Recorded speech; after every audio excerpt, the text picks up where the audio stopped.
কপিলার সঙ্গে কুবেরের সম্পর্ক প্রশ্নবিদ্ধ। মার্ক্সবাদী লেখক মানিক বন্দ্যোপাধ্যায় কুবের কপিলার চরিত্র এমনভাবে তুলে ধরেছেন, দোষারোপ দূরের কথা, বরং তা অনিবার্য হয়ে পড়েছে। ব্যক্তি হিসেবে কপিলার জীবনে যা ভুল বা অঘটন ঘটেছে তা হলো কপিলার বড় দিদি মালার স্বামী কুবেরের হাত ধরে ময়নাদ্বীপে পালিয়ে যাওয়া। দরবারের অন্য চরিত্রের মধ্যে সিপাহসালারকে রাখা হয়েছে যাতে করে একটি তরবারি যুদ্ধ দেখানো যায়। সিপাহসালার রাজ্যের দ্বিতীয় গুরুত্বপূর্ণ চরিত্র হলেও মসনদের প্রতি লোভ তাকে বিপদগামী করে, তাকে বন্দী করা হয়। নবাব ও সিপাহসালার সম্মুখ যুদ্ধে নবাব জয় পান।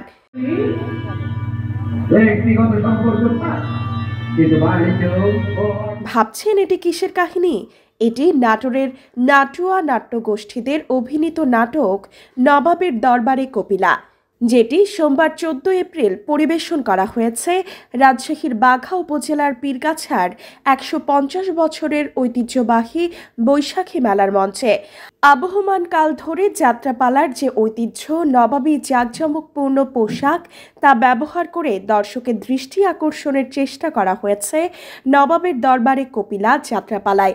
যাত্রাপালার আগে প্রভাষক নবাব আলীর সঞ্চালনায় ব্যতিক্রম ধর্মী কিছু মেধাবী মানুষের উপস্থিতিতে আলোচনা অনুষ্ঠান অনুষ্ঠিত হয়, যেখানে প্রধান আলোচক হিসেবে বক্তব্য রাখেন লেখক ও সাংবাদিক আবুল কালাম আজাদ। প্রধান অতিথি হিসেবে উপস্থিত ছিলেন জনাব শাহানা আক্তার জাহান, উপপরিচালক, কৃষি বিপণন অধিদপ্তর, রাজশাহী বিভাগ। বিশেষ অতিথি হিসেবে উপস্থিত ছিলেন জনাব আলমাস উদ্দিন মল্লিক, সহকারী পরিচালক, মাধ্যমিক উচ্চশিক্ষা অধিদপ্তর, রাজশাহী অঞ্চল, রাজশাহী। আরও উপস্থিত ছিলেন স্বশিক্ষিত কৃষি বিজ্ঞানী নূর মোহাম্মদ, যার নেই কোনো শিক্ষাগত যোগ্যতার সনদ। ধান নিয়ে গবেষণা করার জন্য সরকার থেকে আর্থিক সহযোগিতাও পাননি তিনি। স্বশিক্ষিত এই কৃষি বিজ্ঞানী নিজের উদ্যোগেই ধান নিয়ে গবেষণা চালিয়ে গেছেন। বাংলাদেশের ধান গবেষণা ইনস্টিটিউট থেকে তিনি বিভিন্নভাবে হাতে কলমে কাজ শেখার সুযোগ পেয়েছেন। কৃষি উৎপাদনে সাফল্যের জন্য তিনি 2005 সালে পেয়েছেন রাষ্ট্রপতির স্বর্ণপদক। সেরা কৃষি উদ্ভাবন ক্যাটাগরিতে পেয়েছেন তীর প্রথম আলো কৃষি পুরস্কার 2018। তিনি নিজের উদ্ভাবিত 20 জাতের চাল উপহার দিয়েছেন। উপস্থিত ছিলেন দেশ সেরা কৃষক হাফিজ উদ্দিন মৃধা, যে নিজের মেধা খাটিয়ে 6 ধরনের পেঁয়াজের বীজ আবিষ্কার করেছেন। নেই একাডেমিক শিক্ষা, নিজের বাস্তব অভিজ্ঞতা থেকে আবিষ্কার করেন এই বীজ। তার মাঝে স্ত্রীর নামের সাথে মিল রেখে একটি জাতের নাম দিয়েছেন রেশমা গোল্ড।